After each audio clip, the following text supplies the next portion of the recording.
Dieu, quel amour pour moi, quelle patience, tu as conduit vers toi mon ignorance. Comment pouvais-je alors saisir ce que ton cœur voulait m'offrir? Un si grand miracle, un don si précieux, ta mort à la Pâque nous ouvre les yeux. Ton salut remplace ma condamnation, mon péché s'efface par ta rédemption. Loué sois-tu, Dieu Tout-Puissant, loué sois-tu.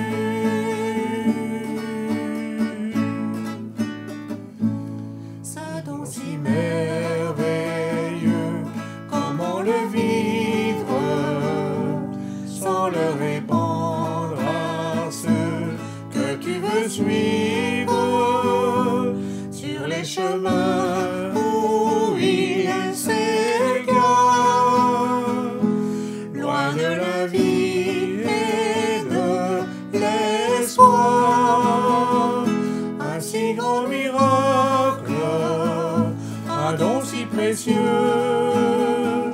ta mort à la Pâque nous ouvre les yeux. Ton salut remplace ma condamnation, mon péché s'efface par ta rédemption. Loué sois-tu,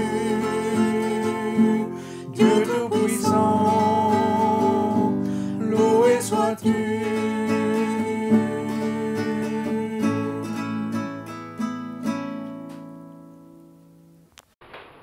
Faites du travail, d'accord, mais quelle est mon attitude face au travail?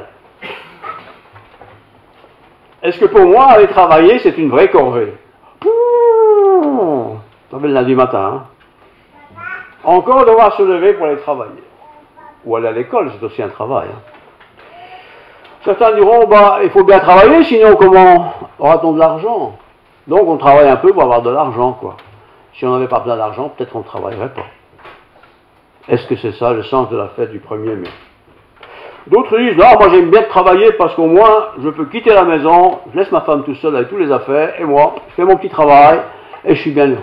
Est-ce que le travail c'est ça, l'échappatoire à la réalité de la vie? Est-ce que le travail n'est pas aussi une occasion de se valoriser? Parce qu'après tout, il y a une promotion quelque part à la clé, dans quelques semaines, dans quelques mois. Ben, je vais avoir un grade supplémentaire, ben, je suis content de travailler pour avoir une situation plus agréable. Quel est le sens du travail? Quel est le sens que Dieu donne au travail? Si vous êtes familier avec la Bible, vous allez connaître le texte que je vais lire. Si vous n'êtes pas familier, vous allez être plutôt étonné de voir ce genre de texte dans la Bible. D'autant plus que ce texte est un texte ancien, qui fait partie des commandements fondamentaux. Les commandements fondamentaux ont été dictés par Dieu à Moïse alors qu'ils étaient dans le désert, vous imaginez.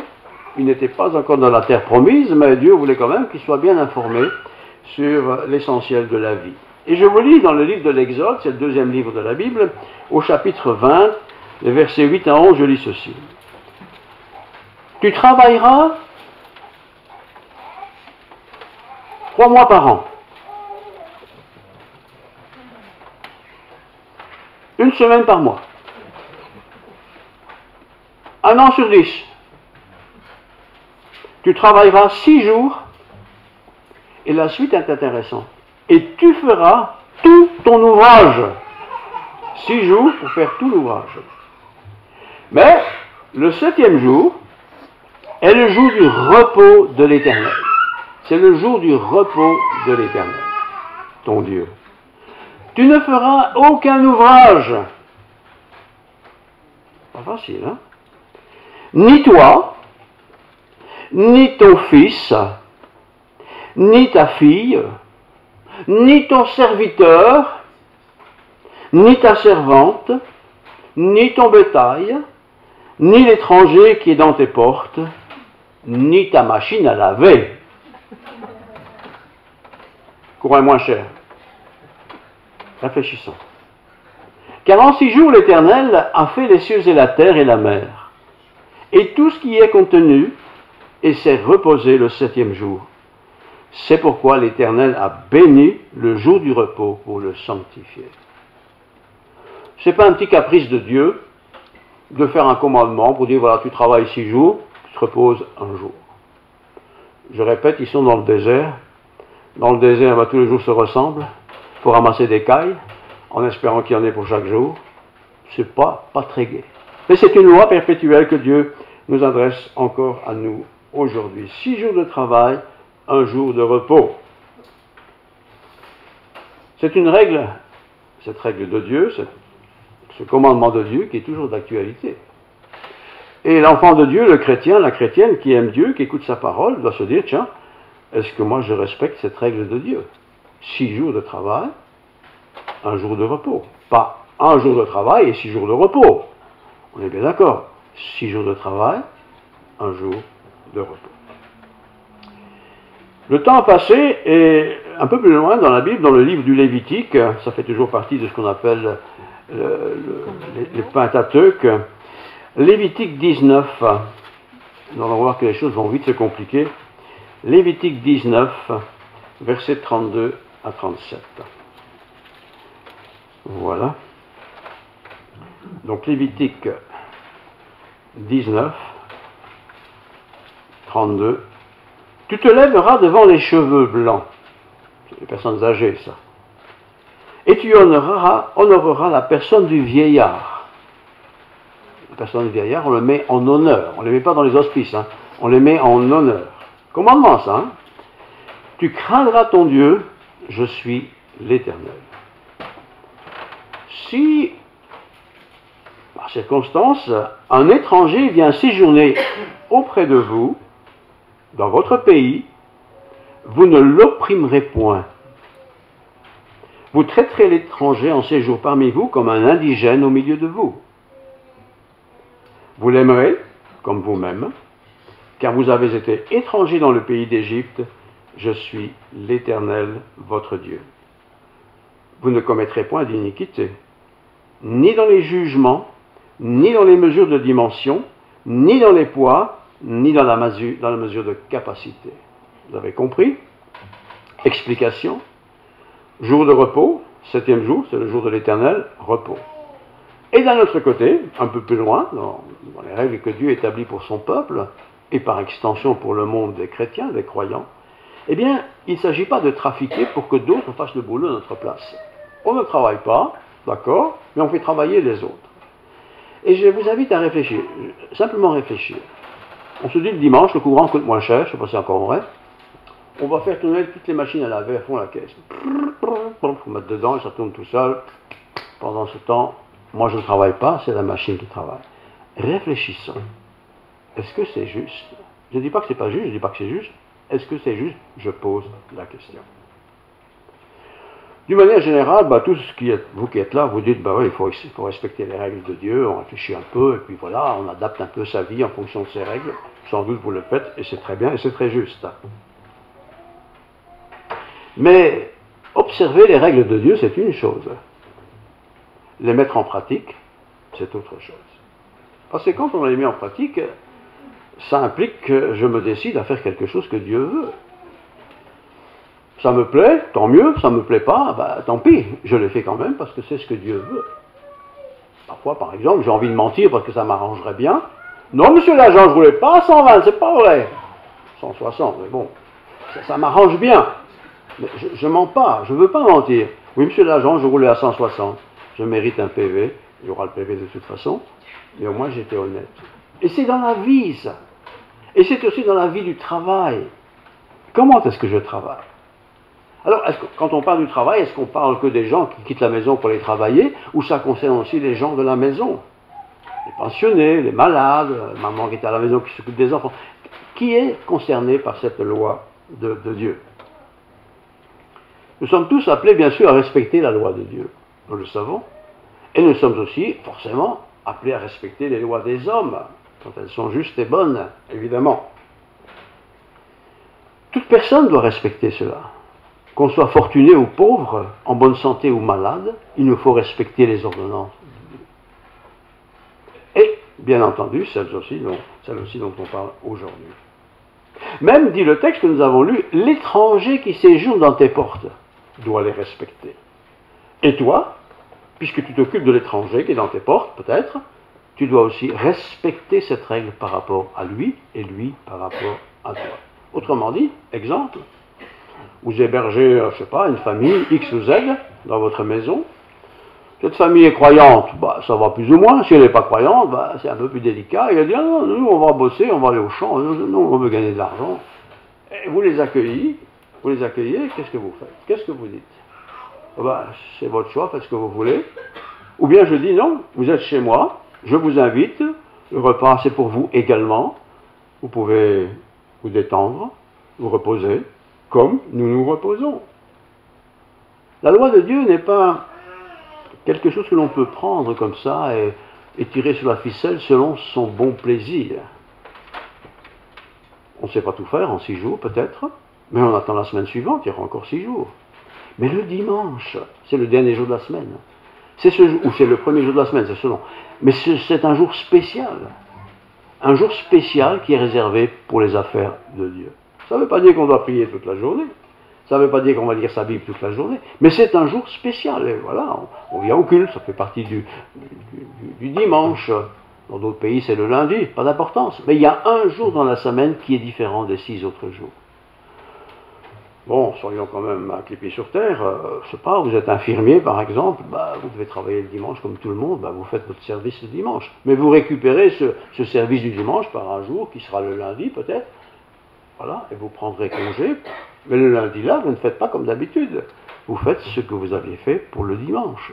Il faut un jour où quelque part je m'occupe de Dieu, que le Dieu ait le temps de s'occuper de moi, et du coup moi et ma famille, évidemment. Voilà. Alors, chacun aura son histoire, chacun aura sa pratique, chacun aura sa sensibilité. Certains vont manger plus que d'autres, certains vont se promener davantage. Qu'importe, il y a un jour de repos. C'est un jour différent des 6 autres jours. C'est ça qu'il faut bien retenir. Et selon notre culture, selon nos capacités, selon nos moyens, selon notre situation sociale, familiale, tous les dimanches ne sont pas les mêmes pour tout le monde, évidemment. Mais le principe, c'est le 7e jour, c'est le jour de l'Éternel. Il faut que ce jour-là, le 7e jour, soit différent des 6 autres jours. Si je refais le 7e jour exactement ce que j'ai fait 6 jours avant, je ne me repose pas. Je peux dormir toute une journée, bien sûr, je peux toujours dormir, mais je ne serai pas reposé. Ma tête a besoin de se reposer, mon cœur a besoin de se reposer, mon âme a besoin de se reposer, pour que tout simplement Dieu puisse me parler. Sinon, quand est-ce qu'il me parle? Il ne me parle pas quand je suis au boulot, je dois déjà tellement être concentré sur mon travail. Donc ce jour du Seigneur, ce 7e jour, qui est généralement le dimanche, ça pourrait être un autre jour, je le répète, est un jour spécial où Dieu s'occupe de moi et moi, je m'occupe des affaires de Dieu. Nous sommes appelés par Dieu à respecter ce jour. Toi l'étranger, dit l'auteur du livre de Lévitique et de l'Exode, même l'étranger qui est dans tes portes doit respecter cela. L'étranger, ce n'est pas mon voisin qui habite à 5 mètres de chez moi, il fait ce qu'il veut. Mais celui qui est chez moi. Prenons un exemple, je suis entrepreneur, j'ai quelques personnes qui travaillent dans l'entreprise dont je suis le patron. Qu'est-ce que je fais? Ah, vous voulez gagner de l'argent? Allez travailler le dimanche, vous gagnerez un peu plus d'argent, et le travail sera sûrement intéressant pour vous. Ou je dis non. Le 7e jour, moi je suis croyant, moi je vais à l'église ou au temple ou n'importe. Je m'occupe de Dieu, mais vous, mon personnel, va vous occuper de Dieu également. Alors, moi je pousserai même le bouchon jusqu'à dire, oui mais, par exemple, le dimanche, le courant coûte moins cher. Je ne sais pas si c'est encore vrai, moi je pense que c'est encore vrai. Donc le dimanche, je fais tourner toutes mes machines à laver à fond la caisse. Est-ce que c'est juste? Parce que cette machine qui tourne le dimanche, on va dire, elle tourne toute seule. Oui, mais je dois mettre le linge dedans, je dois l'enlever, je dois mettre sécher, etc. Puis le courant qu'il consomme, elle est fournie par quelqu'un ou, je ne sais pas, un système. Est-ce que je peux faire ça en tant que chrétien? Ou bien je me dis non, c'est dimanche pour moi, mais ça doit aussi être dimanche pour ceux de mon entourage. En tout cas, je ne veux pas leur donner du travail. Et ça leur donnerait peut-être trop de prétextes en disant j'ai pas le temps pour aller aux choses de Dieu. Réfléchissez. Il faut respecter l'étranger, Lévitique, l'étranger qui séjourne chez toi. Eh bien, l'étranger doit aussi pouvoir profiter de ce jour, 7e jour, qui est le jour du repos. C'est important. Et c'est important parce que Dieu l'a ordonné, bien sûr, mais c'est aussi important pour notre équilibre. Un jour, on arrête toutes nos activités du boulot, Dieu sait si c'est pénible de travailler, pour me concentrer sur Dieu. Me concentrer, je ne sais pas, en contemplation toute la journée, mais en tout cas, faire autre chose. Et l'autre chose, c'est bien entendu pour le croyant d'être dans la communion avec d'autres frères et sœurs, mais c'est aussi dans la famille, de permettre à la maman, par exemple, de faire un peu les choses différemment des autres jours. C'est pas simple, mais c'est aussi, en tout cas, peut-être l'aider, vous voyez. C'est peut-être faire un peu une part du travail, il faut bien manger, bien sûr. Important, pour que toute ma communauté, ma maison, puisse aussi se reposer. C'est pas toujours possible, c'est pas toujours aussi simple, c'est évident, mais nous sommes là tous pour apprendre et faire des progrès dans tous ces domaines. En tout cas, une chose qu'il ne faut pas faire, dans tous les cas, c'est exploiter le plus faible et le faire bosser. Il y a des esclaves dans le monde, eux travaillent 7 jours sur 7, ils n'ont pas le choix. Et parfois, ceux qui les commandent sont des croyants. Peut-être même des croyants qui vont à l'église. C'est inacceptable. Inacceptable. Il faut donner un jour du repos, parce que tu fais tout ton travail en 6 jours, c'est pas mal, Dieu a tout créé en 6 jours, mais le 7e jour, c'est le jour du repos. Dieu n'a pas besoin d'un jour de repos, Dieu ne dort pas. Mais il a dit, voilà, le 7e jour, tout est fait, c'est tout. On se repose, et vous devez, mon peuple, faire la même chose. Prenons le temps du repos. Le temps pour celui qui est croyant, de pratiquer sa foi, mais aussi en famille, de dire on va les promener, on va faire quelque chose d'original, enfin je sais pas, tout ça. Profitez de ce 7e jour. Il y a trop d'activités sur les 6 jours. Les élèves doivent étudier beaucoup, ils n'ont pas vraiment le temps, tout ça est vrai, ou à peu près vrai. Mais le jour du Seigneur, ça ne doit pas être le jour où on étudie. Ça ne doit pas être le jour où on se dépêche de terminer un travail. C'est le jour du Seigneur. Il faut que ma tête se repose. Il faut que mon corps se repose pour pouvoir reprendre la tâche dès le lundi. Alors je vais vous montrer maintenant un exemple de quelqu'un qui n'en avait rien à cirer de tous ces commandements. C'est un personnage horrible, il s'appelle Nebuchadnezzar, un homme puissant, comme il y a des puissants dans le monde. Et voilà ce qui est dit de la part de ce monsieur dans le livre du Daniel, du prophète Daniel. Daniel, nous sommes au 6e siècle avant Jésus-Christ, chapitre 4, verset 27. C'est pourquoi, ô roi, puisse mon conseil te plaire, un roi un peu têtu, moins qu'on puisse dire, mets un terme à tes péchés en pratiquant la justice. Daniel, c'est un prophète. Il est plutôt jeune, mais il est prophète, il ose parler de son Dieu. Nebuchadnezzar, c'est un homme hyper puissant, comme il y en a dans le monde, qui n'en fait qu'à sa tête. Je relis, c'est pourquoi, ô roi, puisse mon conseil te plaire, un peu de tact aussi dans les discussions. Mets un terme à tes péchés en pratiquant la justice, et à tes iniquités en usant de compassion envers les malheureux, et ton bonheur pourra se prolonger. Ce Nebuchadnezzar avait tout, mais alors tout ce qu'il voulait. Il était riche, puissant, autoritaire, tout ce qu'on veut. Il avait tout ce qu'il voulait. Mais il ne s'intéressait pas aux pauvres. Il ne s'intéressait pas à ceux qui sont modestes. Il ne s'intéressait pas à son prochain, en quelque sorte. Eh bien, si le dimanche, par exemple, pour nous, on pourrait se dire, tiens, au lieu de toujours faire la même chose, comme on fait, est-ce qu'on ne pourrait pas faire quelque chose d'un peu d'original? De s'occuper du pauvre, pas forcément celui qui n'a pas d'argent, mais de celui qui est seul, qui est isolé, qui est paumé, qui est malade, qui est triste, enfin toutes ces choses-là. Est-ce que je ne pourrais pas, peut-être, un dimanche à l'occasion, dire, je vais m'occuper un peu d'eux, ou de lui, d'elle? La suite. Toutes ces choses se sont accomplies sur le roi Nebuchadnezzar. Au bout de 12 mois, comme il se promenait dans le palais royal de Babylone, on imagine la beauté du palais, le roi prit la parole et dit, « N'est-ce pas ici Babylone, la grande que j'ai bâtie comme résidence royale, par la puissance de ma force et pour la gloire de ma magnificence. Quelle modestie, hein? Probablement, il n'a jamais pris une brique en main, hein? Sans doute. Je ne sais même pas s'il pouvait poser une porte, s'il pouvait poser des choses. Mais c'est moi! Voilà, c'est moi. Il a fait bosser les gens, il avait engagé un tas d'esclaves qui ont bâti, qui ont travaillé, qui ont trimé tout ce qu'on veut, et en fin de compte, c'est lui. Attention, parce que nous avons peut-être ce que nous avons, en ayant fait ce que Dieu n'aime pas trop, en faisant travailler ou faire fonctionner un système que Dieu n'approuve pas. La parole était encore dans la bouche du roi, oui, on imagine sa vanité, hein, qu'une voix descendue du ciel apprend au roi Nebuchadnezzar qu'on va t'enlever ton royaume. Alors pour tous ceux qui veulent bosser absolument, bosser pour avoir beaucoup d'argent, attention, parce que tu peux perdre la vie ce soir. Et qu'est-ce que tu vas faire avec tout cet argent? Qu'est-ce que tu vas faire de toute cette énergie que tu as consommée pour tes projets, pour tes rêves? Nebuchadnezzar était tout puissant, impressionnant, cet empire qu'il avait créé.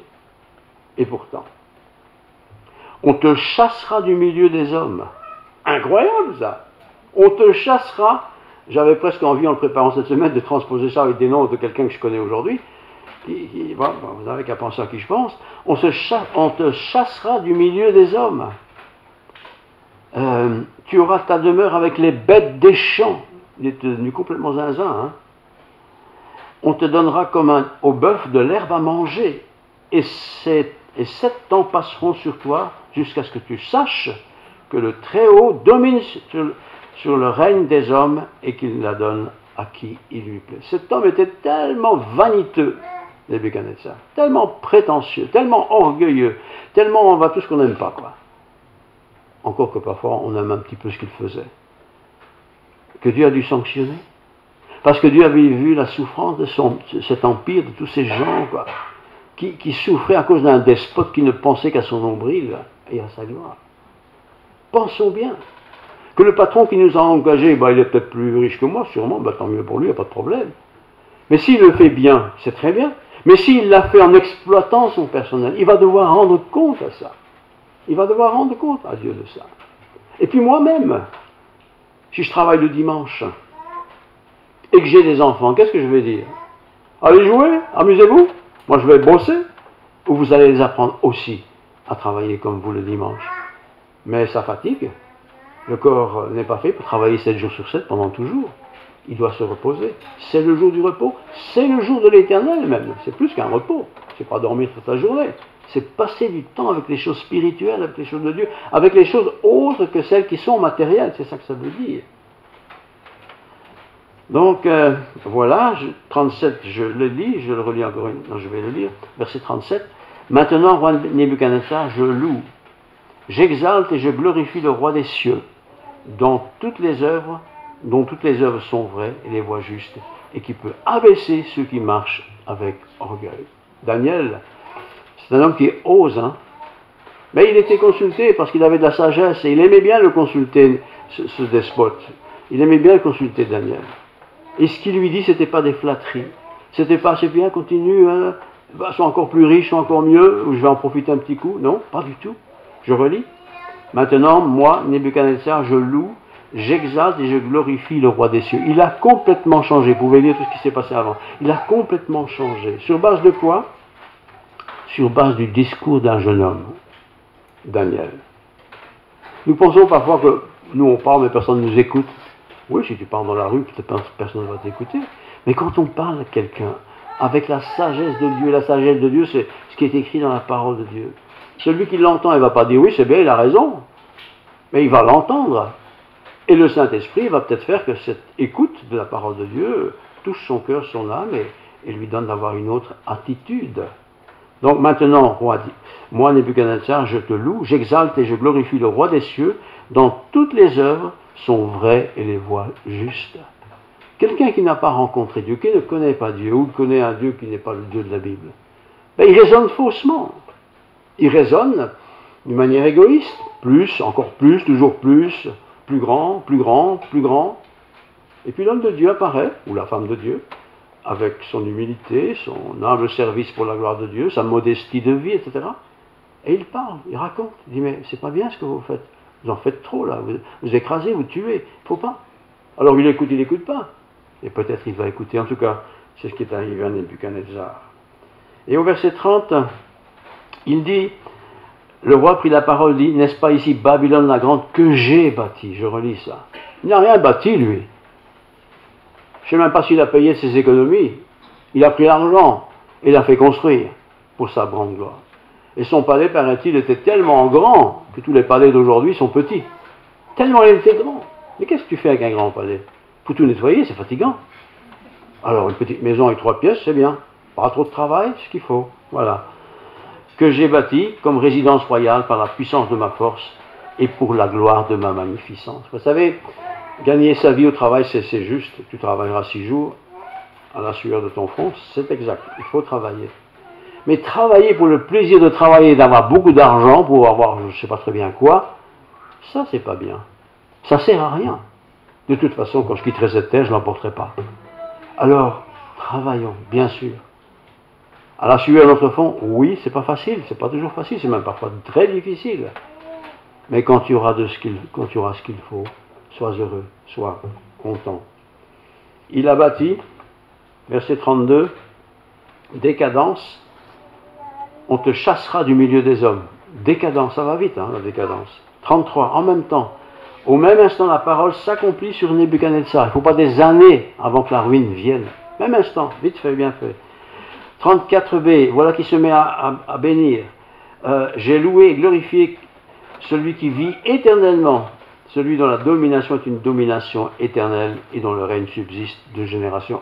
Tout à fait une autre attitude par rapport à Dieu. Une fois qu'il s'est rendu compte que toute sa vanité était perdue, il se rend compte qu'il y a quelqu'un derrière qui peut changer tout cela. Et puis, verset 36, en ce temps-là, la raison me revint. Il était devenu zinzin en plus, vous imaginez. Il y a des gens comme ça qui ont du pouvoir, qui ont de l'argent, qui deviennent complètement à côté de leur pompe. Mais s'ils se repentent, Dieu peut leur redonner l'intelligence. En ce temps, la raison me revint, la gloire de mon royaume, ma magnificence et ma splendeur me furent rendues. Vous voyez, il n'est pas devenu un clochard, hein? Mais c'est Dieu qui lui a rendu ça. Mais quelle leçon lui a-t-il apporté? Mes conseillers et mes grands me redemandèrent.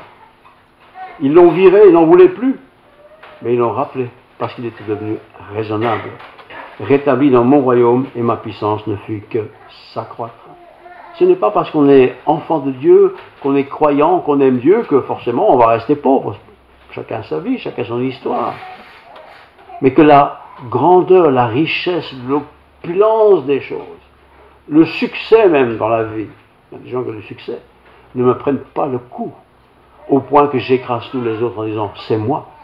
Car après tout, qu'est-ce que tu n'as que tu l'aies reçu? Mais quand on dit à Dieu, voilà, tu m'as doué de talents, des talents artistiques, des talents de travail, de création, enfin n'importe, tu m'as donné tous ces talents-là, je les utilise pour le bien, forcément de ma famille d'abord, mais aussi le bien de la communauté, même de la ville où j'habite, même le pays où j'habite, pour que d'autres en jouissent. Dieu est, même s'il n'est pas croyant, mais Dieu remarque cette attitude. Et Dieu bénit ces gens-là. Dieu les bénit généreusement.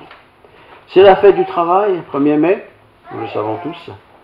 Les gens dans l'histoire, notre pays, la Belgique, mais pas seulement, certains ont trimé énormément. Nous avons eu la joie, ma femme et moi, enfin la joie, ouais, c'est une joie de visiter une mine dans le Borinage, là-bas, il y a 2 ans. On est entré dans l'entrée de cette mine-là. On s'est dit, mais comment est-ce que les gens pouvaient travailler là-dedans 12 heures, 13 heures par jour? C'est froid, c'est sombre, c'est lugubre, c'est pas possible. Tu sors blanc, tu sors tout noir, c'est comme ça de dire. Hein. Tu es sale, tu es malade. Pendant des années, ils ont fait ça. Bien sûr, il fallait bien du charbon, on ne discute pas, mais voilà. Tandis que d'autres encaissaient l'argent dans leur poche. C'était la gloire, c'est eux qui étaient invités au restaurant, c'est eux qui étaient fêtés. Mais le travailleur, eh bien, il y a beaucoup de travaux qui sont pénibles encore aujourd'hui. C'est dur. Et si vous avez un travail qui est pénible, il ne faut pas avoir honte de le dire, il est pénible. Mais si en même temps, sur votre travail qui est pénible, vous associez Dieu, ça change toutes les choses. Je pense à une secrétaire, par exemple. Vous prenez une secrétaire, c'est un beau métier.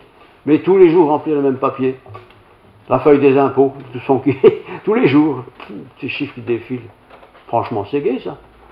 Ben non, c'est pas gai. Parce qu'en plus, ils ne touchent même rien là-dessus. C'est pénible. Il y a beaucoup de travaux qui sont pénibles. Et puis, tout simplement, les mamans à la maison, qui vont peut-être pas pour travailler, pour gagner de l'argent, qui s'occupent de leur famille, de leurs enfants. C'est pénible quand même, non? Toujours la même chose. Le père qui rentre, qui est fatigué, qui a faim. C'est un peu schématique, mais c'est comme ça. Les enfants, ils viennent de l'école, ils n'ont pas fait leurs devoirs, ils ont un 0. C'est fatigant. Mais ils le font, elles le font. Elles le font avec courage et audace. Et je trouve qu'elles méritent d'être récompensées. 6 jours de travail, c'est beaucoup. Mais un jour doit être un peu spécial. Pas forcément le dimanche, mais un jour, ça peut être le lundi pour toi. Mais un jour, on fait autre chose. On pense à autre chose. On organise sa vie autrement. Voilà, on ne peut pas prendre congé quand on veut, bien entendu, mais je pense qu'il faut faire attention. Et dans le Lévitique, l'Exode, le peuple est dans le désert, ils vont entrer dans la terre promise, il dit voilà, tu travailles 6 jours. Tu vas ramasser la manne tous les jours, tu la ramasses, elle vient. Les cailles, la même chose. Mais le 7e jour, il n'y a rien à ramasser. La veille, tu ramasses pour 2 jours et tu auras assez. Alors que notre jour du dimanche, puisque c'est celui qu'on a généralement de disponible, soit vraiment un jour spécial. Pas un jour, je m'ennuie, non, un jour spécial. Où je m'occupe de Dieu, si je peux dire, où Dieu s'occupe de moi, que je m'occupe un peu de ma famille aussi, un peu, peut-être. Je sais pas, je rends service. Chacun a son histoire, mais que ce soit un jour qui sort de l'ordinaire. Sinon, je me fatigue, je m'use, toujours la même chanson, la même rengaine, les mêmes histoires. Non, le jour du Seigneur, c'est un autre jour. C'est pourquoi les chrétiens, dès le départ, se sont rassemblés le 7e jour, enfin c'était le premier jour de la semaine, ce qui équivaut au dimanche. Ils se sont réunis parce que là, bon, ils avaient sans doute un peu le temps pour être ensemble. Mais les chrétiens, c'est normal d'être ensemble. On fait autre chose. Et si parfois vous invitez une autre famille pour manger, partager un repas, ben c'est très bien, c'est la communion fraternelle, c'est sympathique, mais pas toujours dans le même sens, pas toujours les mêmes, quoiqu'on a des amitiés bien sûr particulières. Voilà. Le travail, et je termine, c'est une bénédiction. Ce qui est une malédiction, c'est la pénibilité du travail. Mais s'il n'y avait pas eu le péché, on travaillerait. Il faudrait aller planter les pommes de terre, il faudrait aller planter les salades, sinon on ne pousserait pas. C'est la pénibilité du travail qui est la conséquence du péché. Alors voilà, il y a des technologies qui peuvent nous aider à être moins fatigués avec un certain travail, profitons-en bien. Dieu nous a donné toutes choses pour que nous en jouissions. Le 7e jour, c'est le jour du repos. La fête du travail, c'est une fête qui n'est pas protestante ou catholique, c'est une fête sociale, mais c'est important de respecter ceux qui travaillent et aussi de les honorer. Prions. Père Céleste, merci pour ta parole. Toi-même, tu as travaillé, mais le jour du Shabbat, tu étais au temple avec tes disciples. Oh, parfois, tu as fait des miracles le jour du Shabbat, c'est vrai. Car si tu peux faire le bien et que tu ne le fais pas, tu commets un péché. Tu l'as enseigné et tu l'as fait. Nous voulons aussi nous en rappeler. Et si certains parmi nous doivent travailler le dimanche pour faire tourner l'entreprise, eh bien, qu'ils fassent son travail avec beaucoup de sérieux et qu'ils puissent profiter d'un autre jour pour se reposer. Pas seulement se reposer physiquement, mais reposer aussi la tête, le cœur, l'intelligence, les émotions, le caractère, tout ça a besoin de repos, Seigneur. Donne-nous de profiter de ce jour pour nous détendre, pour faire autre chose. Seigneur, ta parole est vérité, elle est vie et chemin comme tu l'es toi-même. Nous voulons toujours nous en inspirer. Que la grâce de Dieu soit sur nous tous, que ta présence nous soit sensible, que nous puissions progresser en toutes choses. Bénis notre travail, bénis l'entreprise où nous travaillons, bénis notre Église au nom de Jésus. Amen.